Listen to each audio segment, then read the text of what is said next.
sentro sa mga sinasabi ninyo, sa mga sinasabi nila. Tila Brigada!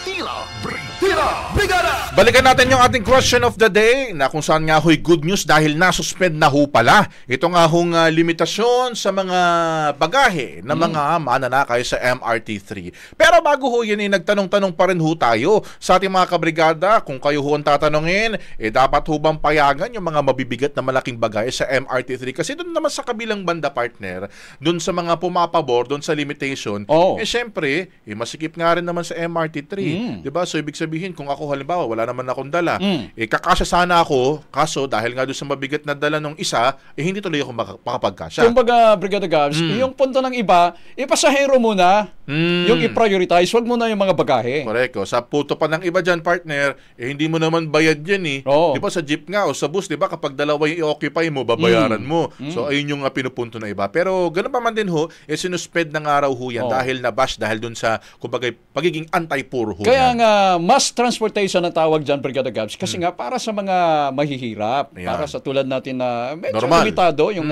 yung budget para sa pang-araw-araw. Ayan. Alamin nga ho natin yan, ang pulso ng ating kabrigada, matapos ho natin timba-timbangin ito. Brigada Ann Cortez, nasan ka ba? I-brigada mo! 4 seconds lang.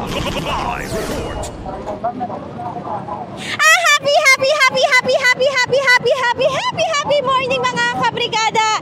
And syempre sa inyo, Brigada Gab and Brigada Ops, at live na live nga tayo ngayon dito sa may MRT sa Guadalupe. At dahil alam natin for the namimiss na natin for the walk sa hagdanan, tara na mag-walk, ay charis. And then nagtanong na tayo kanina sa kagilit-giliran at kasingit-singitan ng Metro and Mega Manila na kung sila nga ba ang tatanungin, pabor nga ba sila na payagan itong mga malalaking bagahe dito sa loob. Kasi kung matatandaan natin, isa sa mga pinoprohibit or pinagbabawal dito sa loob ng MRT na ipasok, itong mga malalaking baggage kasama nga ng mga guns, mga firearms at kung ano-ano. At nagtanungin natin ang ating mga kabrigada na kung sila nga ba pabor na ipagbawal ito ang kanilang kasagutan. Okay lang naman sa akin. Bakit po, sir? May iba kasing bumibiyahe papuntang airport. So, yung iba, malayo yung sakay nila kung magko-commute sila.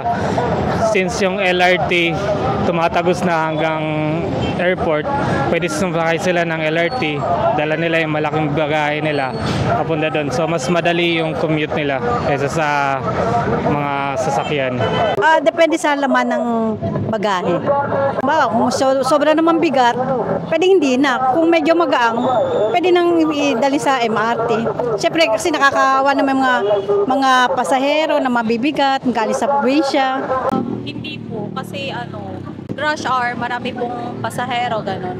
Parang konti na lang yung makakasakay. Kapag maraming bulky yung dadalahin. Hindi, kasi pag sobrang laki naman, masikip. Kawawa yung mga pasahero, tsaka depende sa laman. Siyempre, mahirap, baka alam mo na, medyo So dapat kung malaki yung mga bagahe, paka-inspect talaga? Oo. At ito na nga na Brigada Gab and Brigada Ops, habang nag-iikot tayo dito sa sa babas, yun na lang, sa baba ng MRT, nasaktuhan natin ang ating gwapong-gwapo.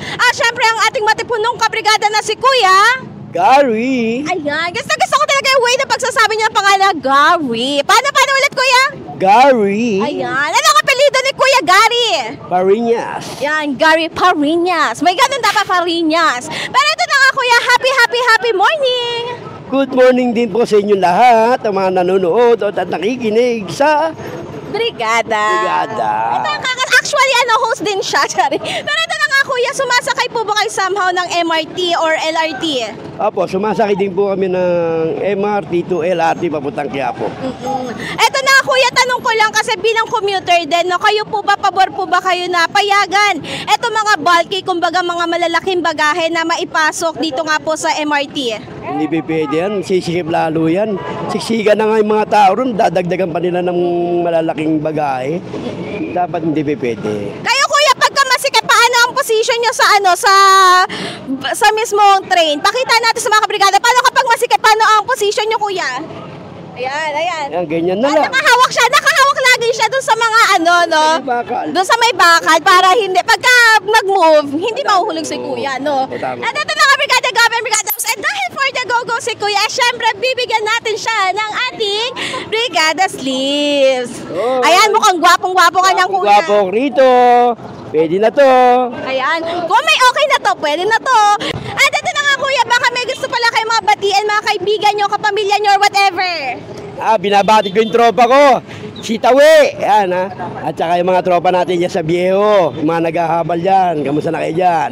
At saka yung mga anak ko sa Cavite, mag-ingat kayo dyan. Ayan, thank you so much Kuya Gary.